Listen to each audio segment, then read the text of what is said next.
ప్రేమే జీవితం, సేవే శ్వాస, త్యాగమే తత్వం.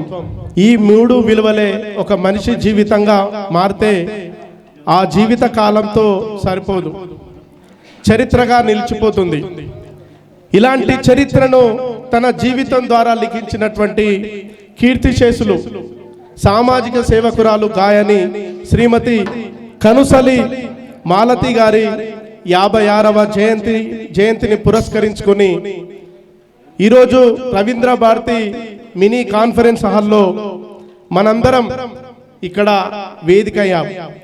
ఈ సందర్భంగా ఈ కార్యక్రమానికి సాహితీ సమాలోచన సాంస్కృతిక మహోత్సవం అనేటువంటి ఈ కార్యక్రమం కేవలం ఒక స్మరణ కాదు, ఇది ఒక ఆశయాన్ని కొనసాగించే సభ అని చెప్పేసి ఈ సందర్భంగా గుర్తు చేస్తా ఉన్నాం.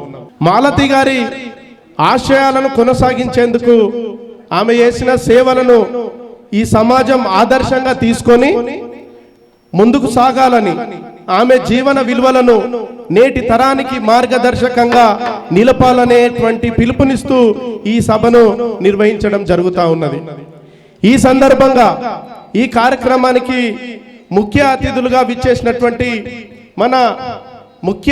విచ్చేసినటువంటి పద్మశ్రీ అవార్డు గ్రహీత ఆచార్య కొలకలూరి ఇనాక్ సార్ గారికి అందరి చప్పట్ల ద్వారా,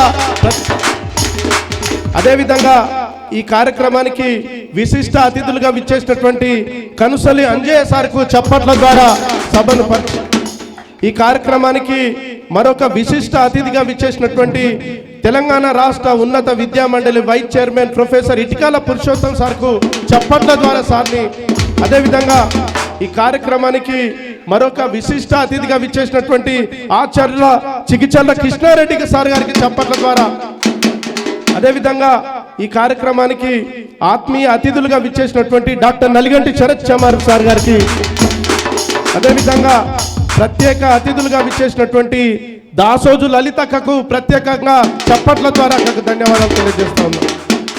ప్రజా వాగ్గేయకారులు ప్రత్యేక అతిథులు రామంచ భరత్ అన్న గారికి అందరు గట్టిగా చప్పట్ల ద్వారా, అదేవిధంగా సినీ గాయకులు మన రేలా కుమార్ గారిని చప్పట్ల ద్వారా సభను, అదేవిధంగా గజ్జల అశోక్ గారిని చప్పట్ల ద్వారా ఈ సభ ఆహ్వానిస్తూ ఉన్నది.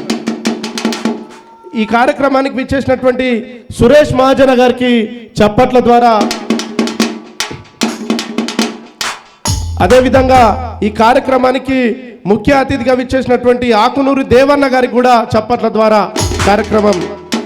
ముఖ్యంగా ఈ కార్యక్రమాన్ని భీమ్రం ఓయూ ప్రెసిడెంట్ మన వెంకట్ సామ్రాట్ గారిని తన మాటతో ఈ సభను ప్రారంభించాల్సిందిగా కోరుతా ఉన్నాం.